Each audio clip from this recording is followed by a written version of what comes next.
Good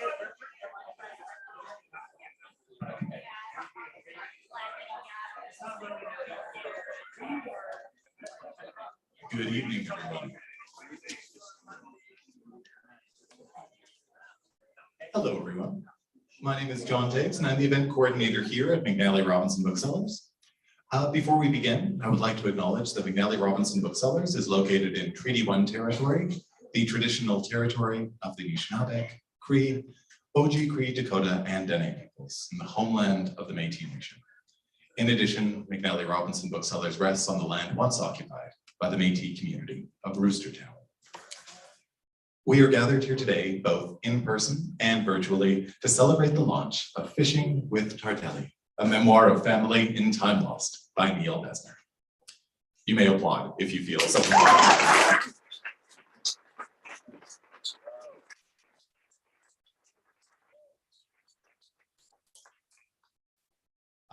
I would like to begin by thanking ECW Press for helping to not only publish this book in the first place, but also for bringing this evening together. I just have a few very quick housekeeping notes, after which I will get out of your way and then turn things over to the gentleman standing immediately to my right. So just a few quick notes. First of all, if you have just arrived and are looking for a seat, please rest assured there are some in front here. There are some just over to the side, and there is an aisle there, so you will not have to push past people. Well, some people, but not everyone. Otherwise, there are just a few quick housekeeping notes. The first is, while we are within these imposing gray walls, we just ask that you all remain masked. You will notice that everybody who appears behind a microphone will remove theirs while speaking if they feel so inclined. When we move along to the signing portion of the event, which will take place at a table beside our cash desk, then at that point, masks will not be required, but they will be recommended. There will be a reading from this podium, followed by a conversation to my left, and immediately after that, there'll be the opportunity for all you to ask questions and interrogate me, if you are so inclined. Now, with that in mind, as it still seems a little bit unwise for us all to be speaking into a microphone and to ensure that everybody can hear the questions, particularly those watching at home, now and in the future, what I will ask you to do is ask me the question, and I will then relate it back into the microphone. As I will not be able to do justice to the inevitable eloquence of your words, I ask that you do keep it relatively succinct and a question, because rest assured, you will be able to badger Neil to your heart's content once we move along to the signing portion of the evening. And you can offer any pithy comments you might have at that point. If you're watching on YouTube, you'll notice that there is a live chat available as well. So please do feel free to write any questions you might have into the chat as well, and we'll be sure to get to them as time permits. After that, the only other thing I'll mention, and I will have some more thrilling notes about how the signing will go immediately after the event, is that when this event does come to a close, we ask you just to remain in your seats for one moment while we safely transport Neil over to the signing table. Thank you very much.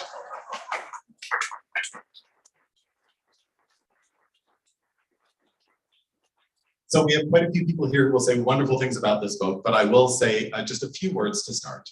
I will also remind anybody who has just arrived, there are some seats just at the front here, and there are some seats over in the corner, and there is an aisle right in the middle as well, if you're so inclined. So Fishing with Tardelli contemplates the relations among four parents, mother, father, stepfather, and a Brazilian fishing companion and the author. It's been called an extraordinary book, loving, honest, and wise by Guy Vanderheeg, beautiful by David Bergen, and of course, a truly great read by Catherine Hunter. It is a marvelous book, and for those of you who have not encountered it yet, I look forward to you getting your hands on it this evening. We have a special host this evening who is one of my favorite people to introduce at any given point. That is Dennis Cooley, who has been active for decades in Winnipeg as a poet, a critic, anthologist, not an anthropologist, and a teacher, and not only that, but also a mentor to many generations of writers. His latest books include The Bestiary, The Muse Sings, Cold Press Moon, and Gibbous Moon. It's my immense pleasure to ask you to join me in welcoming Dennis Cooley.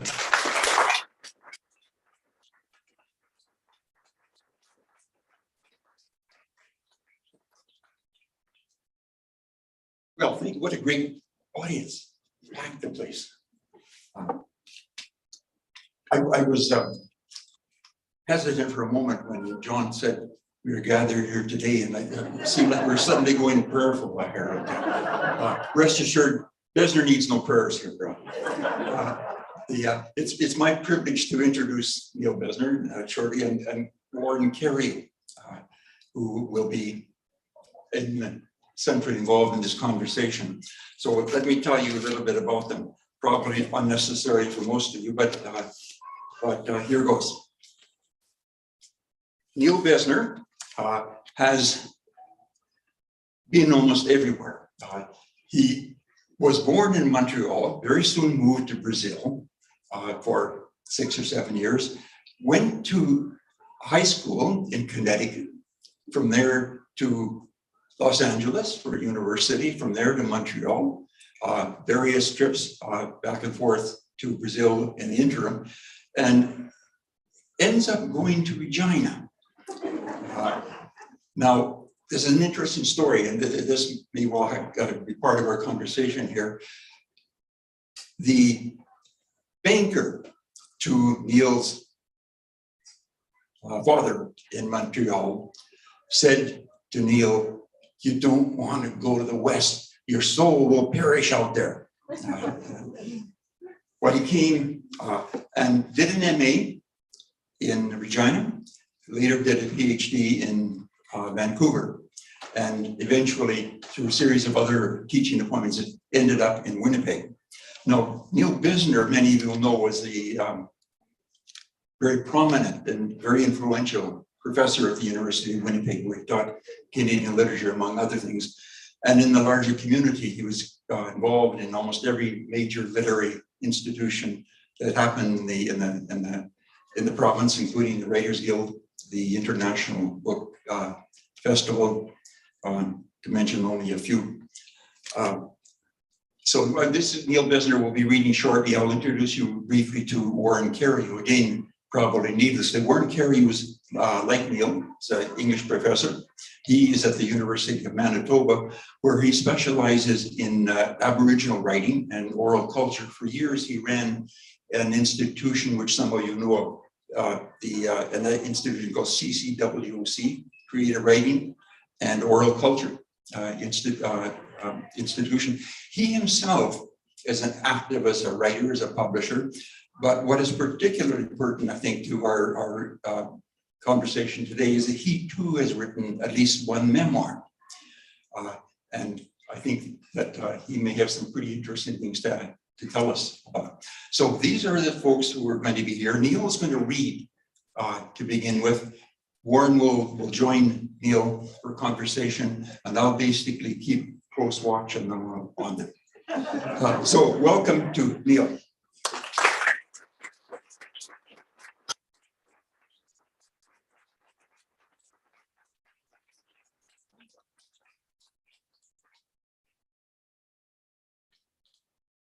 So before I start, I want all of us to thank McNally Robinson, because McNally Robinson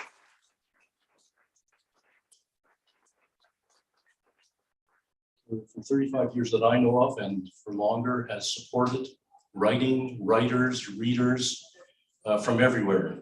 They are the best in Canada. They really are. People in Toronto say, "You know McNally Robinson?" Yeah, I know McNally Robinson. It's good. So I'm going to read from the memoir. I'm going to read for about 13 and a half minutes. I don't like writers who read for hours and hours of these things. These things are really for exchange of ideas, for questions, for answers. So I will give you a flavor of the book, but then I will have a conversation with Warren. Dennis wants me to read more, but what does Dennis know? I mean, so the book is in 4 sections with a coda. Each of the sections is about a figure. The first section is the title of the whole book is Fishing with Tardelli. And the first section is called Marinheiro Manuel Tardelli, which means Tardelli the sailor. Okay, so I'm going to read from the beginning of Tardelli. So, I fished with Tardelli in Rio, in and around the bay. We fished for bluefish. We fished with hand lines, thick nylon line wrapped around a board. This type of fishing, called puxa-puxa in Portuguese, or pull-pull, has largely vanished now. Bluefish continue to inhabit every ocean, but in the polluted bay in Rio, they are now much scarcer. Tardelli died in 1991. I did not go to his funeral. I'm not sure that he had one. Tardelli could not have been more different from my stepfather, his employer for over 30 years. As I knew he would if such a thing were to happen, Walter called me in Winnipeg from Rio to tell me that Tardelli had died. In matters such as these, Walter has been nothing short of dutiful, predictable, reasonable. Thinking of Kafka's letter to his father, a few weeks after Tardelli died, I wrote Walter a sorrowing denunciation of 6 single-spaced pages. I told him that unlike Tardelli, he was inscrutable. I told him that he was unknowable. I also told him that, of course, I knew that I would never have met Tardelli, never have come to Brazil, never have lived that fabled life had it not been for him. 5 years later, I made the mistake of giving Walter the letter in Rio. The next day, he returned it to me with satisfaction. "You love me," he announced. To Tardelli's peers, he went by his last name. He was one of the few who did not have a nickname. However, the woman who called him to the telephone over the loudspeaker at the yacht club always repeated his name once, the second time rising on the last syllable of his first name. Marinheiro Manuel Tardelli, Marinheiro Manuel Tardelli. In memory, her voice is measured, warm, and sing-song, but also officious. Tardelli calls up no ache, anger, or regret. And now just a short passage from the end of the first section. Like many Brazilian men of his time, Tardelli had many women and many children. That night on the dock in 1969, he told me, "Eu tenho a porrada deles espalhado por aí. I have a bunch of them scattered out there." He was half proud, half rueful, all Brazilian. I uttered some querulous complaint. He glanced at me. "Você é jovem, tem muito a aprender. You're young. You have a lot to learn." No one had ever said such a thing to me. I hear him now through a swim of years that smell of salt water and unfiltered cigarettes. "Marinheiro Manuel Tardelli, Marinheiro Manuel Tardelli," the woman sings over the loudspeaker. I've named my boat here in Lake of the Woods after him. So, thank you. You can have me up here for much longer if you keep that up. So, this is from the second section, which is called Senhor Walter, which means Mr. Walter. For most Brazilians who know him, Senhor Walter is my stepfather Walter's name in Brazil, where he has lived now for going on 65 years. He continues in Rio, cheerful in his late 90s. He has known me since my birth. I have known him since I was 6. That, to begin, is how we were. We have not made very much progress since. Mr. Walter is not an accurate translation. Accuracy has nothing to do with it. Senhor Walter signifies the deference headed towards obeisance conferred by Brazilians upon a foreigner with means. Senhor Walter signifies a verbal Brazilian bending of the knee. My writing Senhor Walter, however, signifies my complicity. Complicity with whom? I'm not Brazilian, although in Brazil I am taken for one. I'm fluent in Portuguese, but this is dangerous territory. To escape from English into Portuguese, from Canada into Brazil, from Senhor Walter, himself already at one remove from Montreal, already an ersatz father, to Tardelli, this is seismic territory. This is abandonment and betrayal. In English, it is to become more truly lost. Senhor Walter's vocabulary in Portuguese is excellent, more extensive than mine, but unlike me, the moment he speaks in Brazil, he is given away. Addressing Tardelli, his dignified and modulated "O Manuel" instantly identifies Senhor Walter as a foreigner, an only son born in 1922 in the small town of Prostejov birthplace in 1859, of Edmund Husserl in then Czechoslovakia. Senor Walter's family moved to Zagreb when he was 6 months old. They moved to England before the war broke out. He was a teenager. I almost drank your water, Dennis.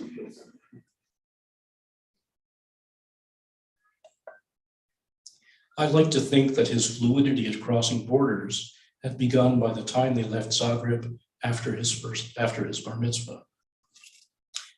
And one more little passage from Senor Walter. His vocabulary in English is excellent, better than Portuguese. His accent, near neutral, retains faint echoes of his British years. He has a few specialized terms. Those who died in the Holocaust are unfailingly referred to as having perished. He was and is the most secretive person I have met. He is as discreet, modulated, and restrained in his dress as in his demeanor. In the 65 years I have known him, I have never seen him naked. He claims that he has never dreamed. Okay, let me move to the middle of the book and to Dona Judici, or Mrs. Judici.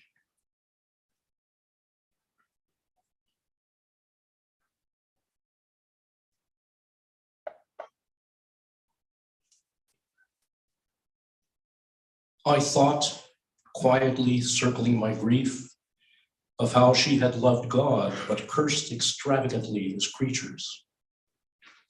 Thus Irving Layton mourning his mother, Kaini Lazarevich. Circling Dona Judici in a sorrowing arc, I see that she did not love God, but she could certainly curse his creatures.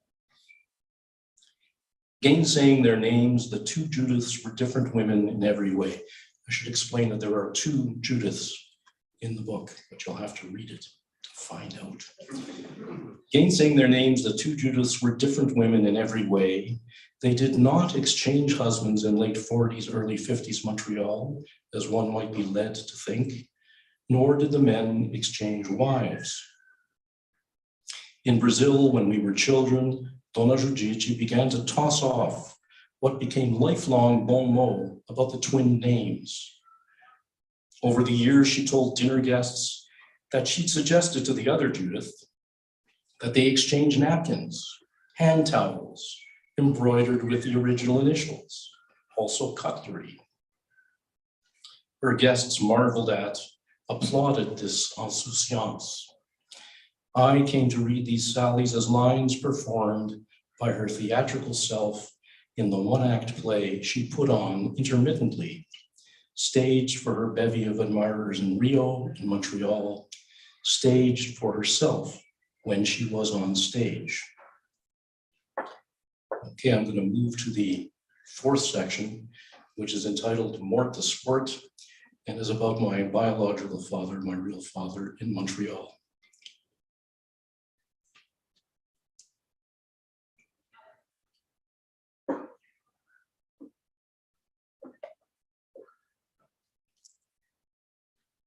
Parr in Montreal had other nicknames, most fondly as we boys grew into our late teens and early 20s, Mort de Sport. Mort de Sport was a pathological gambler, addicted to betting on professional and college football, on Major League Baseball, his favorite, on horses and hockey. He was addicted to card games, gin, blackjack, pinochle, and at the casinos in Vegas and later in Atlantic City, baccarat. He liked to drop in unannounced to the back rooms of the pawn shops on Saint Antoine Street East in Montreal to play a few hands of gin with the owner. Weekdays, late afternoon, he'd like to stop in at the Linton Club on Guy Street to play pinochle for an hour or two on his way home. When I was at USC in LA, he would call me in the fall before the weekend's games. What do you like, boy, USC or UCLA? Or how are you fixed for blades? Sometimes I didn't understand the argot. When I bought a VW Beetle in the summer of 1970 in Montreal, On its maiden voyage, he asked me to give him a lift downtown. Lowering himself into the front seat, he asked me, "How's the pickup in this, boy?" I explained that it was a 4-cylinder. It wasn't very quick. No, boy. I'm asking, how's the pickup in this thing?" Eyeing me sidelong. His gambling overlaid his life. When the new technique of counting cards and blackjack appeared on the scene, he bought the book, sat us 4 boys down with him in the den upstairs, and explained it to us.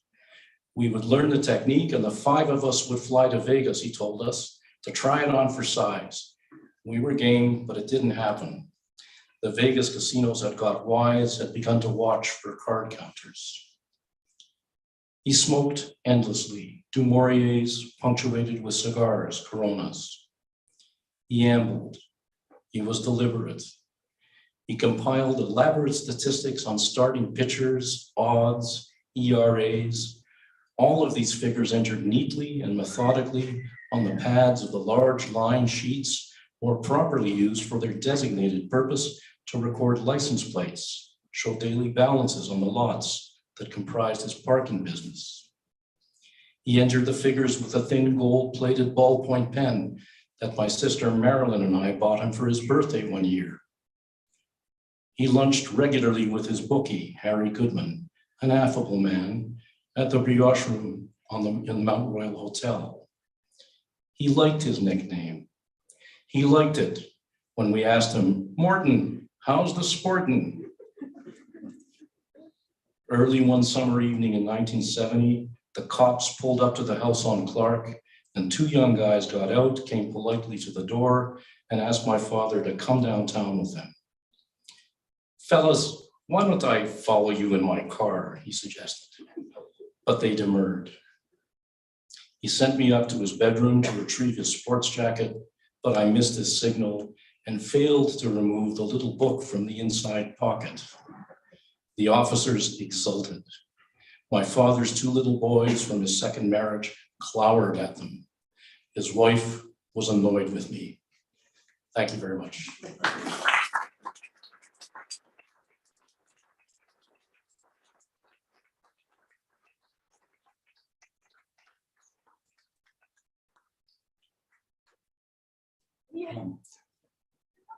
Thank you, Neil. We're going to have a conversation between Warren Cariou and Neil Besner just now.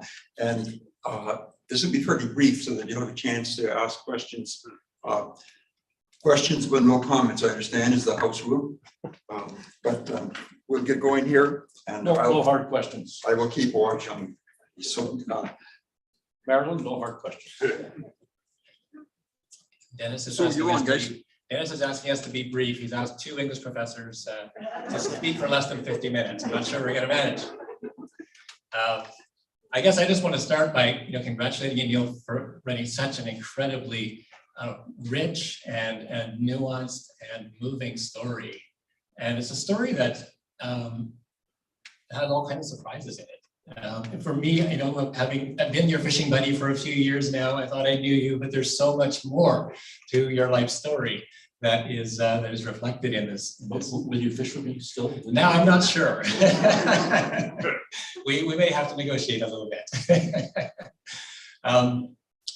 But I think, yeah, so we have to be a bit brief here, but I've got to ask one fishing question because I've been privileged to go out in your boat, Tardelli, and fish with you a few times. I've gone on those journeys that showed a side of your character that perhaps some of the folks in the room don't know, but his absolute imperviousness to all that nature can offer in the quest of getting that giant walleye that he's always been dreaming of. But what I was thinking about in relation to this story is so much more than fishing, but because I am a fisherman and because we fish together, I thought a little bit more about this. And I'm really interested in how you're utilizing the metaphor of fishing in the story. But I'm also just thinking about how, in a way, perhaps fishing is a search for lost time. Or I'm wondering what your thoughts are on that, because for me, I think that was, when I go fishing, I'm thinking about other, especially times when I was a kid and when I would go out. And so this story is all about that Proustian quest to retrieve lost time. Proust wasn't a fisherman, but I think maybe he should have given it a try.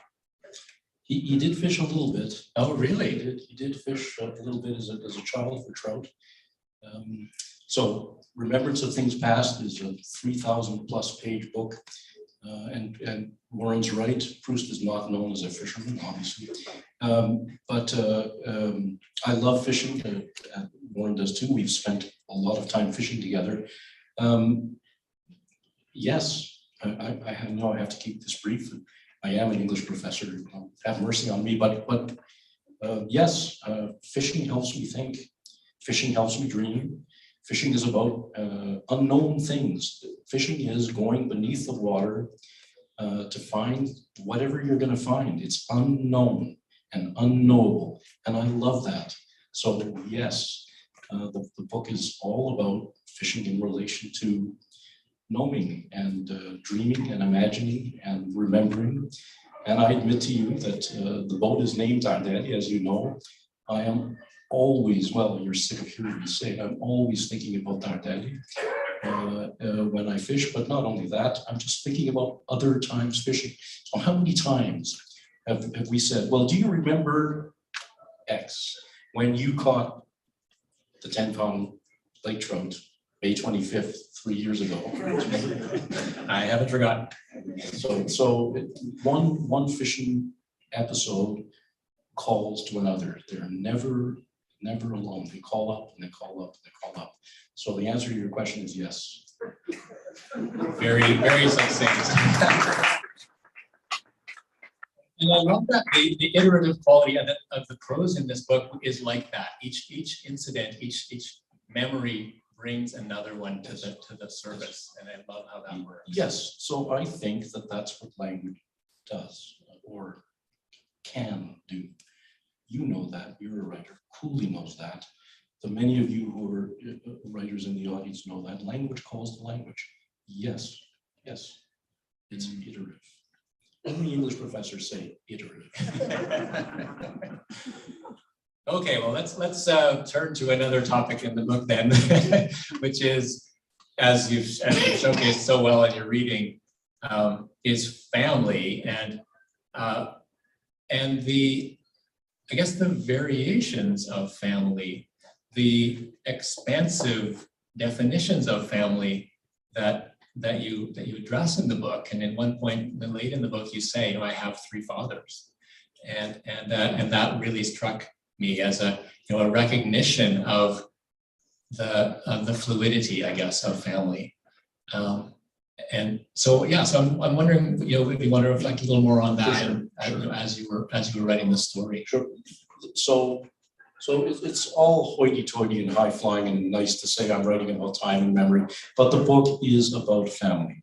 It is about family. It happens to be about a mixed family. What I would say is that families are families. It's about the intimacy of families. It's about fathers and mothers and sons and daughters and separations and closeness and intimacy and lack of intimacy. There's plenty of both. And so I wanted to try and figure out how this mixed remarriages, all of these marriages worked, but it's about what a family is. It occurs to me, there's a book called The Kissing Band by George Eliot, Elliott, which is about family as well. It's not well known, it's sprung to mind, but there are not enough books, in my view, about the relations in families. And one last thing, this family is complicated. And there's a family tree at the end of the book. And it's at the end of the book for a reason. I didn't want it to be at the front of the book, like 100 Years of Solitude has the family tree at the beginning. I wanted it to be at the end because I wanted the words to explain the family. But if you get confused, and I know it's confusing, you can go and flip to the back and there's the family tree. What I wanted to say in the book is that families are complex organisms. And so this particular family is complicated, but I would say all families are complicated. They're all complicated. And as I look around the room, I look at you, Warren, or I look at any one of you, the people that I know a lot of people in this room, I know that you have complicated families. This is not good or bad, it just is. Families are complicated. And I don't think that we know enough or feel enough or think enough or dream enough about family. So that's one of my purposes, is to try to understand family. And I think the book does an amazing job of that. And I actually just wanted to expand on this question a little bit more and think about, I guess, literary family or literary fathers and mothers, the influences that a writer brings to their work, and of course for you having taught literature for many years, and you talk about that too in the book. There's some wonderful descriptions of insights that you gained while you were teaching in the book. I'm seeing some influences and really wonderful resonances with Ondaatje's Running in the Family, with Proust, with Elizabeth Bishop's work, which has obviously had a huge impact on you. Could you talk a little bit more, maybe, I guess, about literary fathers and mothers for you? Yeah, I want to say one thing before I do. I will talk about that right away, but I do want to say I read a lot, obviously. I teach a lot about reading, and what I wanted to do was to refer to some of the things I've read, but not to refer to them facetiously or in a pedantic way, the way English professors do, but to say, this book was important to me because X, and show how that operates. So, example, there's two epigraphs at the beginning of the book. One is from Bishop and one is from Philip Roth. The first epigraph is from a late poem of Bishop's called Santarém, which she took a trip in 1965 down from Manaus to Santarém on the Amazon on a sternwheeler. In 1965, this would have been an adventure. It just so happens that in 1965, I was on the Amazon in a cargo ship, and I knew nothing about Elizabeth Bishop, nothing at all.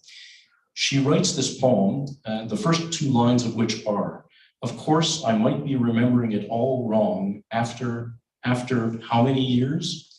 And she only publishes the poem in 1978, a year before she dies in 1979. And then she goes on to remember in unbelievable detail this trip. So on one hand, the book is about the uncertainty of memory via literature, via writing. On the other hand, the other epigraph is the last line of a memoir by Philip Roth, 1996, called Patrimony. It's about his father. It's a brilliant book. What's the last line say? It says, "You must not forget anything." So between those two commands, the book navigates, Now, you wanted me to talk about literature in the book, or literary influences, or literature in the family. Okay. Ondaatje, obviously. There are so many books. When I started writing it, lines kept coming to mind from The World According to Garp, or Margaret Atwood, or Ultramarine, Malcolm Lowry's book about cargo ship. And they came unbidden to me, and I thought, Jesus, what am I going to do? So I can't just put them in. I can't just, because then they will be like glittery little distractions, or Neil Smart or something, And so I kept saying to myself, I kept testing, say, does this belong here or does it not? And it was only the lines that I thought belonged that I let stand. Example, a poem about love. It's Margaret Atwood's poem, "There is only one of everything." And you know that I quote from that poem, "I want this, I want this, I will only say it once," and then she says it twice, "I want this." It's a poem about time, about love, about it occurring in the kitchen. You remember the poem. So I don't say that I was looking for, but what rose to mind were poems that evoked relation between, in this case, I take it to mean mother and daughter, I don't know. What do I know? But it certainly is about connection between human beings. It's about love. It's about language. standing in for connection. I want this. I can only say it once. I want this. So I'm rambling, I know, but there you have it. That's it.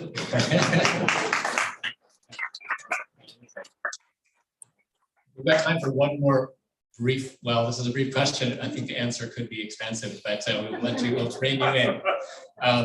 The representation of place in this memoir is extraordinary as well. And it's a hemispheric memoir in a way. As Dennis mentioned, you're growing up, being in different parts of the Western Hemisphere. And here in Winnipeg, we write about place. It's a very important thing in the prairie literature scene. Your book takes that sensibility in some ways, but stretches it across the hemisphere. I think that's a great idea. It's a wonderful question, and I know we could talk about it for hours. I want to remind the audience of what your wife said at a conference. No, you said it. You said this. The prairies are very good because when your dog runs away from home, you can watch it for 5 days. Do you remember? You said that. I think I didn't make it up, but I was saying it. But listen, one of my worries in the book was that there would not be a sense of place. That because, so I was very careful with Montreal, for example, streets becoming other streets, expropriations happening, and so on and so forth. And in Brazil, it's on, name the street, name the place. But my worry was that the book would take place too much in the narrator's head. And so place for me was a corrective to that. I wanted the book to be located because it does move around. It moves around in time and it moves around in place. Rio, Montreal, the prairies, briefly Vancouver, LA. And I was worried that there wouldn't be enough of a sense of place. So I'm heartened to hear you say that you did garner a sense of place. So how did that happen? For me, it was in the details that you evoke in the everyday interactions that you're describing, and also in the extraordinary characters and the voices, and of course the Portuguese, that you introduce and that you helpfully translate for those of us who don't speak the language. But yeah, there's so much telling detail in the book. I'm sorry to interrupt you. Don't worry. All of the Portuguese phrases are immediately translated into English right afterwards. So I gave you one, puxa, puxa, pull, pull. So, yeah. So yes, I think there's so much more we could say about all this, but I think we have a wise audience who may have questions. I'm sure they do. So turn it over to them. Thank you very much. Thank you.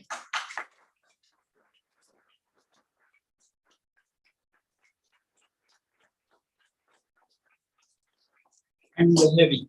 This is a great conversation, but it brought me to first times it ever happened with me with Neil. I brought him to silence. We're going to open the microphone floor. Don't get overconfident. Wherever John is. Who's going to be picking up any questions anyone might have if you, or John will tell you the procedure. Yes, indeed. So just as a reminder, if you have a question, please feel free to put up your hand and I'll come over to you and ask you to ask me the question. And I'll then put it to the panelists for the benefit of all those listening at home. If you are watching online, please feel free to just write your question in the chat and then I can put that to Neil. And I'll be with you in just one moment. As Dennis is no longer behind the podium, so I figured I would turn off his microphone to avoid feedback. All right, were there any questions at all?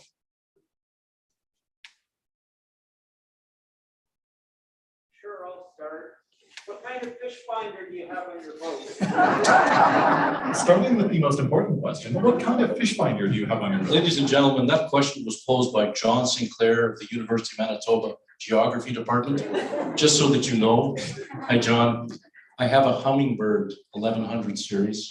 I know it's not up to your standards, but there you have it. So you can't see the bottom. Sorry? You can see the bottom. Yes, I can see the bottom.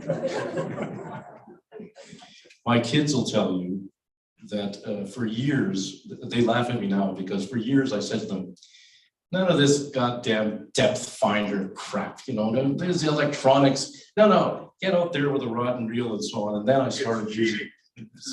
I said it's cheating, and my son just reminded me.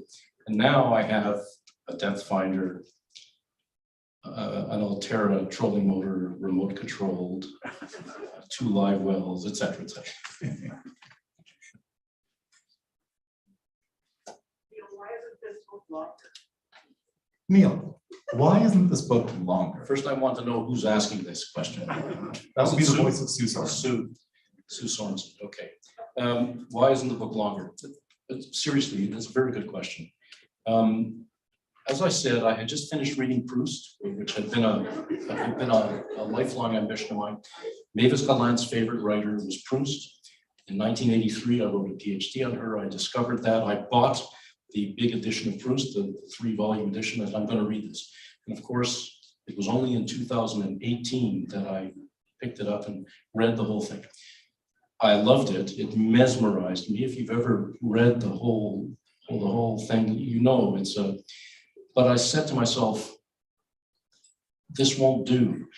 So I am notorious, as you may know, for writing very, very long sentences to begin with. My editors are in despair when I write a newspaper review, Besner, for God's sake. And so I thought, I need to write something taut, T-A-U-T. I need to write something coherent and concise, and I need to make it short. And you know, every page can be expanded into 20. I don't know if you've read the book, but I can tell you how that is. And Mavis Galland said most of my work is cutting. It's one of her encomiums. And I believe that's the case. I mean, I cut and I cut and I cut and I cut because I wanted something that you could read, in fact, in an afternoon, and some people have. And then they said, oh, I want to read it again. I wanted something short. I wanted something engaging. I wanted something available. I lost some things in doing that. It's not the harmonium. It's the name of Sue's novel, Sue's first novel. It's so yes, no, I get it. I lost some things, but that's why.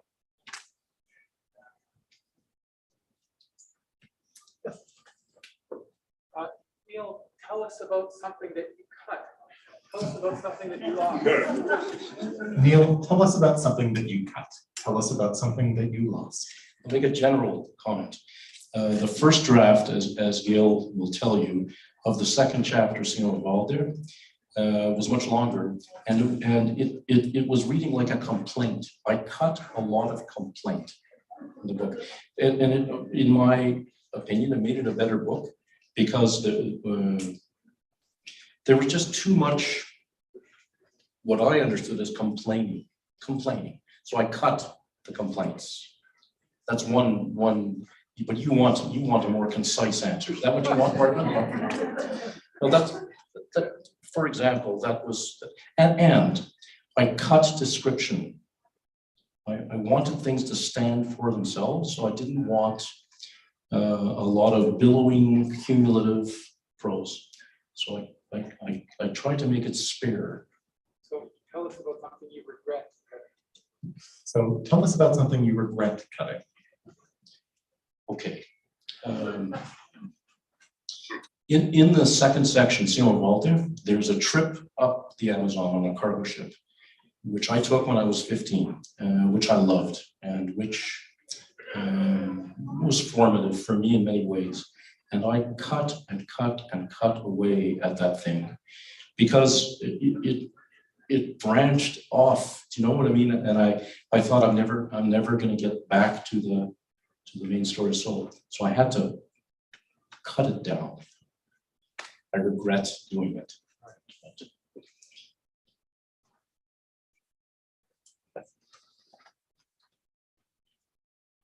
Neil, how does your love of music and accomplishments as a musician fit into this whole family schema? Neil, how does your love of music and your accomplishments as a musician fit into this whole family schema? Doug, I feel like I planted that question with you, and I didn't. This is Doug Scoot. Here's the way. First of all, I did the audiobook recording of this book, which is a long story, but so it gave me great pleasure to sing some of the lyrics. So the book contains some lyrics. In the audiobook version, I sing them. So, but your question more generally is, how does music figure in. It figures in many, many ways. First of all, and every time I read it aloud, I hear music. I hear the sentences as musical. The repetitions are musical, and they vary and they go back and forth and so on and so forth. But there are many references to music, many references to lyrics, many references to the ways in which lyrics connect to poetry, connect to prose. So the answer is yes, there's a lot of music and there's a lot of musicality in the book. And I wish that there were more. There's another thing that there's a musician sitting right in front here, a very good one. So yes, there's a lot of music in there, and I loved being able to sing some of the lyrics. There's a song of mine in there, and there's some other songs of other people's, and I sang them in the version. So buy it, Scoop, and see what you think.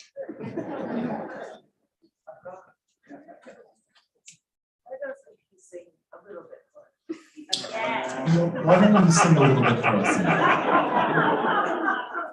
That's my sister Marilyn playing the dog here.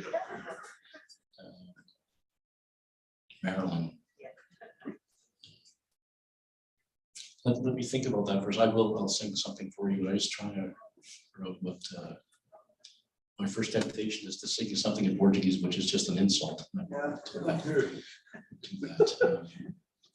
I will tell you this, Marilyn, at the Toronto launch, we had a Brazilian musician, and I sang with him at the end. I sang a song called Água de Beber, a great bossa nova song. So let me think about that. I'll sing something. Yeah, thanks. Neil, it's Carey, one of your old students. Well, like old. So, I want to say one thing, and I've said it to Neil before.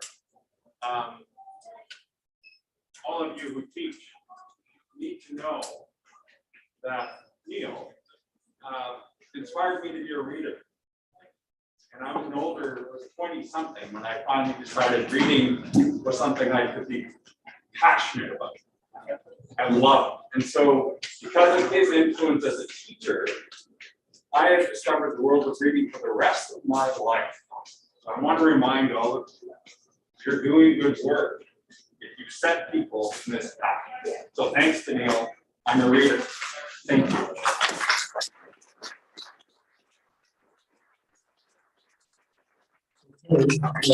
Thank you. Terry was in my first Canadian literature class, Mondays and Thursdays afternoons in 3C11, 1987. And Terry, in that was a wonderful class. It was a Canadian literature class, third year class, 3712 was the number. But and in that class, you may remember, we only dealt with full-length works by women, right? The Handmaid's Tale, Lives of Girls and Women, and so on and so forth. What I wanted to say is,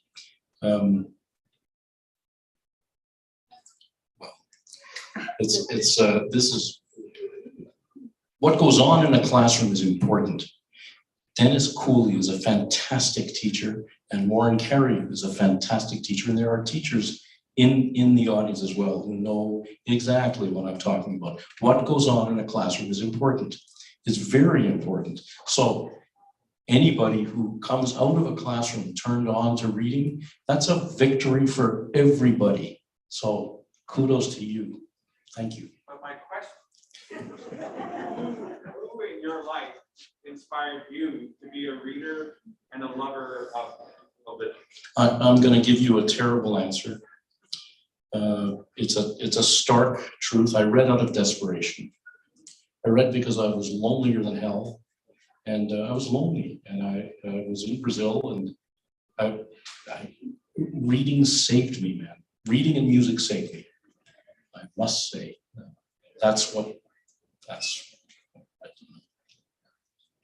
For the benefit of those watching at home, that was a comment from an audience member who had studied with Neil, who had mentioned that Neil is the person who made him a reader. And because of his influence, he developed a great love of reading. And he expressed his gratitude to all those in the audience who do the same. He then asked Neil in turn to explain what was it that made him develop his own love of reading.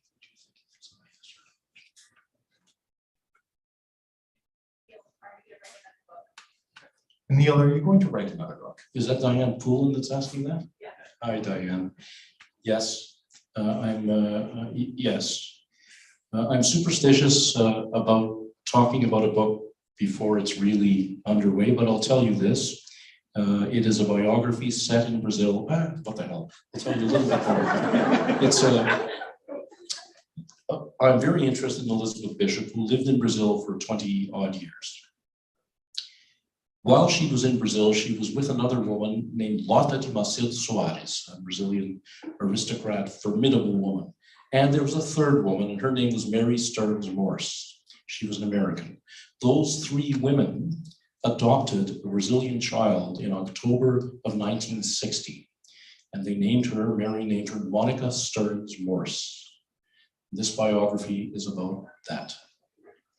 Because they made this Brazilian little girl, she's now 61 going on 62.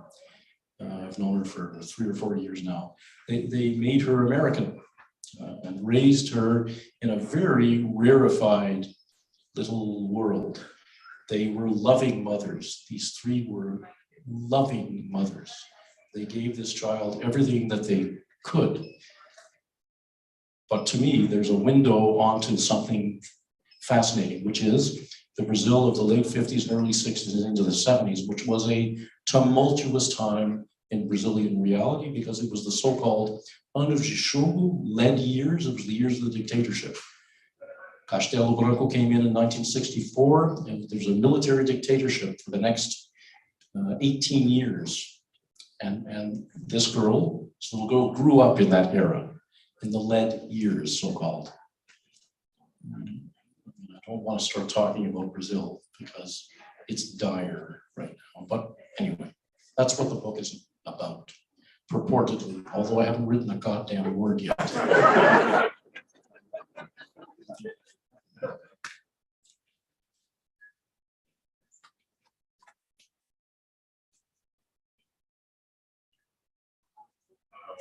What would Neil Besner, the noted Free Press literary critic, have to say about this book?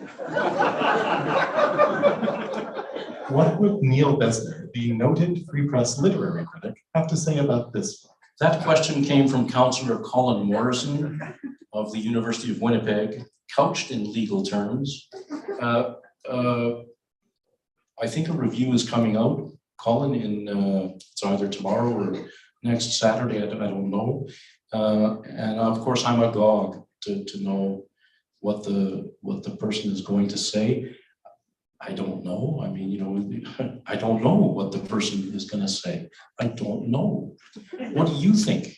It's a very good, I don't know, Colin. I don't know what they're going to say. What would you have said about this book? You said I tried. Counselor, that's an unfair question. You could ask the students to mark their own papers as well. I mean, look, I don't know, Lloyd, help me out here. I don't, I like the book.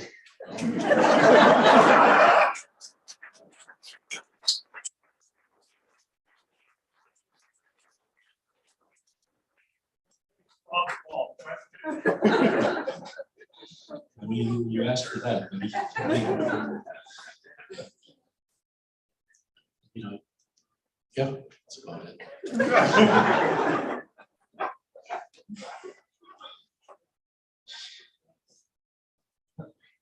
Yeah, what were you most afraid of publishing this book? This is my niece, Jen.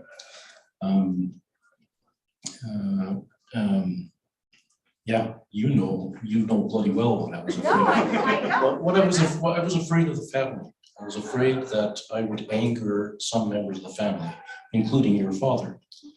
I feared that people would find it harsh or judgmental, which it is and it is. I was afraid that I might alienate somebody. Now, the four main protagonists have all passed away. Unfortunately, my stepfather, who was 99 years old and 8 months, died on Wednesday, January 19th at 1:10 p.m. in Brazil. We were all going to celebrate his 100th birthday, and when I finished the book, he was alive. So, but that was my fear, Jen, that you know, I would make somebody angry or I would hurt somebody. Neither of which was my intention, but you have to tell the small t truth. And I tried very hard to do that. There's no phrase uttered in the book that I did not hear with my own ears. Now, of course, I may misremember, you know. I bet you that you recognized some of those phrases. I don't know, did you? Maybe not. Well, I think everybody recognizes different things, right? So I just wonder why you felt afraid, because I didn't find it to be, I knew that you were, but I'm still not sure about what. My mother, for example, the portrait of my mother is harsh, I would say. But then again, that's what I feel. I mean, I can't mask it. What the hell's the point of that? Do you know what I mean? If you're gonna write it, and you were very fond of her, I mean, as I was in part. So if you're going to write that kind of thing, for God's sakes, say as much as you can. Don't hold, you know, what's the point of holding back, you know? So I sometimes ask myself, what would my mother think if she read it? That's a different kind of question. And I think, at the end of the day, I don't know. I was more worried about the people who are alive, you know? So that was what worried me the most. Didn't stop me, but worried me. We do have a question online, which I believe will be our final question for the evening before we throw things over for closing comments to tonight's guests. Will you please talk about the poetics in the book? You mentioned the short lines and the short book. Say more. How does the process of fishing influence the poetics of this book? Thanks, Neil. And this is from Deborah Dudek. Oh, for God's sake. Deborah Dudek is a former colleague of mine. Her mother is here. She's in Australia. She teaches Candidate. And Deborah as well. I don't know where to start with that, for goodness sakes. Well, okay, Deborah, I would say this. Think about Atwood and think about the way that Atwood's lines sometimes seem flat, naked, stark, concise. Certainly she was in my head a lot. I think that Atwood is a much better poet than a novelist. Not that I don't think she's a good novelist. She is a good novelist, but she's a very good poet. And then she turned to fiction. Okay, fine. But that is in my head. Atwood's lines and the way they sound is certainly in my head. So that's one answer to your question, Deborah. Another answer might be to say that I don't,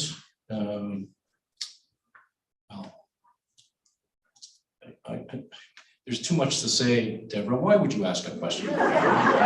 This is a Dudek question. You know? Deborah, it's a very good question. I can't say more than that without getting esoteric. So ask Dennis. Dennis, here's a poet. There's one of the most important poets in Western Canada. Dennis, say something.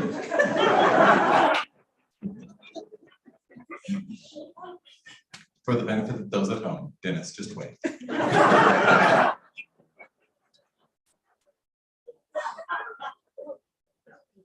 Dennis is a very good poet. I mean, we all know this. He's an extremely good poet, and he's influenced a generation of writers on the prairies and elsewhere.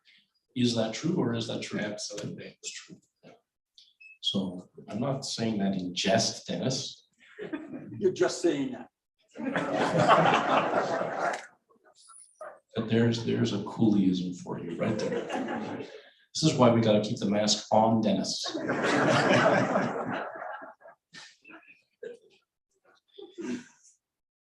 So I would invite you folks, if you have any closing comments or any song or anything that you would like to share with the audience, to feel free to do so before we wind things down tonight.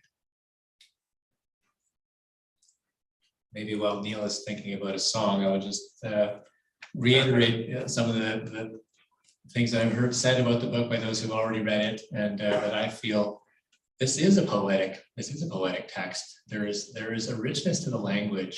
There's a musicality to the cadences of your sentences in this book that is really remarkable. And I think maybe that has to do with the crafting, the cutting that you talked about. It doesn't have the Besnerian verboseness that I hear on the when we're out in the boat.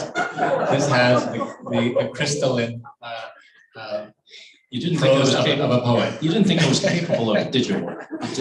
Well, it's a wonderful surprise in a lot of ways, but it's also very, very much in keeping with the character of Neil Besner. Marilyn, se você disser que eu desafio no amor, saiba que sem mim provoca imensa dor. Só os privilegiados têm ouvido igual ao seu.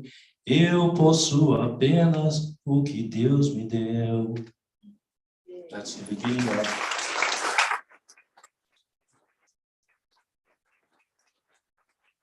Just to let you know, that is the beginning of a song called Desafinado by Tom Jobim, Carlos Antônio Jobim. The international airport in Rio was named after him, and he lived next door to us. He rented for a time. It's a tragic story. He's Brazil's greatest composer, and anyway, it's a long story, but he wrote this particular song. It means out of tune, and what he does is he plays with all of those off slants and off rhythms and off rhymes, and it's incredibly elaborate and very tough to sing, but the chords are so complex and so beautiful. So if you learn bossa nova, you have to learn to play desafinado.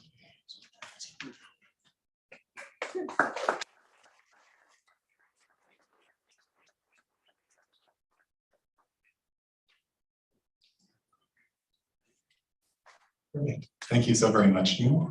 Thank you very much. Wonderful audience. And I just have to say, I recognize almost all of you behind your masks. I know who you are. And it is warming to see, I don't know, 100 people in a room and know you all. This to me is a Winnipeg phenomenon. It's Winnipeg. And what I mean by this is, it's the relations between you. So Terry Gertzen, well, doesn't matter. The ways in which the people in this room are connected to each other is fascinating to me.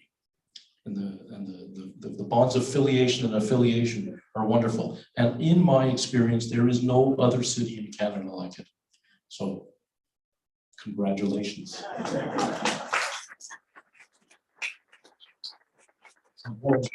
Thank you very much. And Dennis, I haven't heard you be this quiet for this long.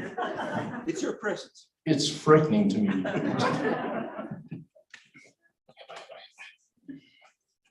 So we will move along to the signing portion of this evening right now. We'll ask you all just to remain seated for one moment while we transport Neil over to the table just beside the cash desk.